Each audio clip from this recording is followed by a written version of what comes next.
Assalamualaikum warahmatullahi wabarakatuh. Kita lanjutkan kembali untuk materi praktikum hari ini mengenai tahapan dalam pembuatan multimedia beserta storyboard. Dalam multimedia itu ada tahapan pembuatan atau tahapan pembuatan proyek multimedia. Dimulai dari pemilihan ide, analisa, pre-testing, prototype development, alpha development, beta development, dan delivery. Mulai dari pemilihan ide, kita bisa memilih topik atau ide yang dibuat ketika kita membuat sebuah multimedia. Kemudian dianalisa. Untuk analisa sendiri itu sebenarnya ada beberapa bagian, nanti akan dijelaskan lebih lanjut.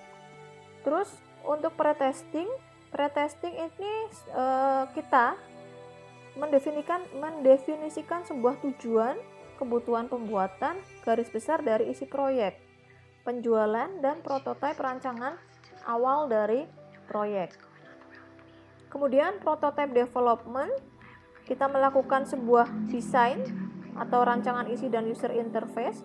Gimana sih jalan cerita dari multimedia tersebut? Storyboardnya seperti apa atau storyline, serta melakukan tes untuk prototype. Kemudian alpha development, di sini kita melakukan finishing dari sebuah desain. Jadi storyboard yang kita buat dalam tahapan prototype, kita finishing di bagian alpha development.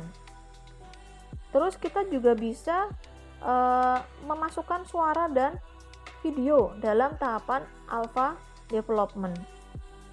Kemudian tahapan beta, kita bisa mengirimkan produk untuk dites kepada pengguna atau user agar kita bisa mendapatkan feedback.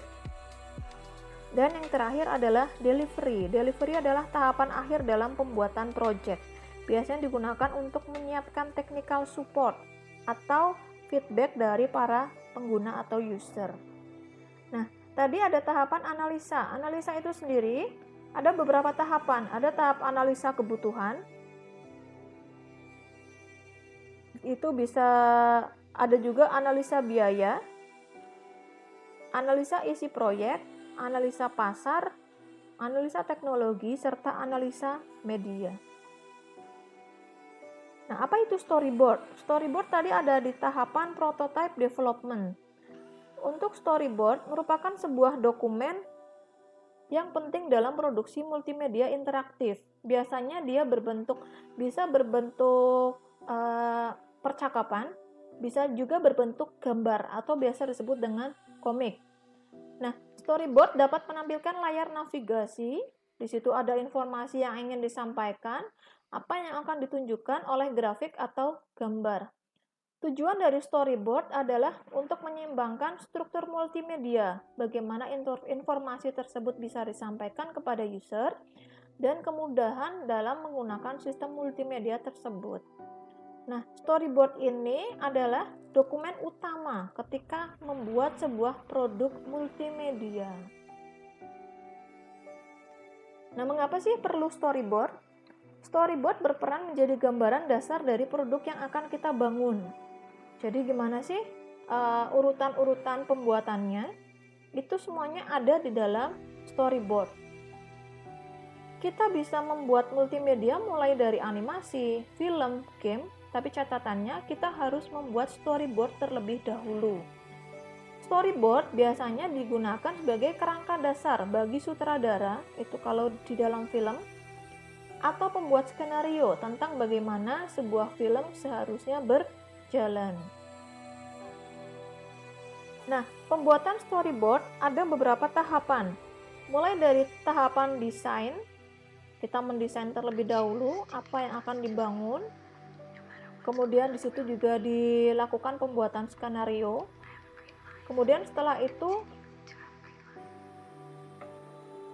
pembuatan storyboard dibuat untuk menjelaskan skenario secara lebih detail dari detik demi detik. Jadi storyboard itu per detik.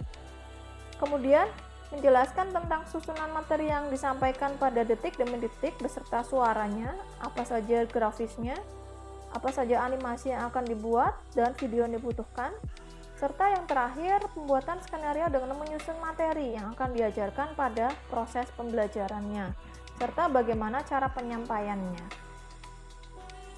Nah, ini ada contoh storyboard berbentuk gambar. Kemudian ada juga storyboard, ini berbentuk teks. Kalau berbentuk teks itu biasanya ada beberapa istilah-istilah tertentu. Ada opening, kemudian ada sound effect, musik instrumen, dan lain sebagainya. Semua dijelaskan secara detail di dalam storyboard. Nah, selain itu, dalam multimedia ada juga struktur navigasi dalam multimedia. Struktur navigasi adalah urutan alur informasi dari sebuah aplikasi multimedia. Dengan menggunakan struktur navigasi yang tepat, maka suatu aplikasi multimedia mempunyai sebuah pedoman dan arah informasi yang jelas. Ada beberapa jenis struktur navigasi, ada 4 jenis. Ada yang disebut dengan navigasi linear, yakni struktur yang hanya mempunyai satu rangkaian cerita berurut, jadi urutan dari depan ke belakang, itu linear. Kemudian navigasi non-linear diperkenankan untuk membuat navigasi bercabang, di mana tiap tampilan mempunyai kedudukan yang sama. Itu tidak ada master page dan slave page. Kemudian struktur navigasi yang berikutnya adalah hierarki. Struktur yang mengandalkan percabangan untuk menampilkan informasi berdasarkan kriteria tertentu.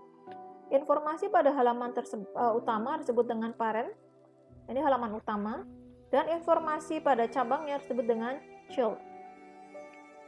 Kemudian yang terakhir adalah sistem struktur navigasi komposit atau campuran, merupakan struktur gabungan dari ketiga struktur sebelumnya, yakni gabungan dari linear, non-linear, dan hierarki.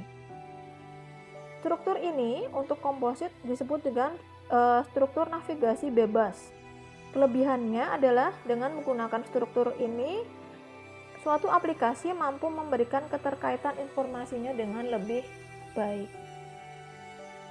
Nah, itulah pengantar dari multimedia kali ini. Kita akan lanjutkan dengan materi berikutnya, yakni apa itu image raster dan apa itu image vector. Kemudian baru kita lanjutkan dengan praktikum.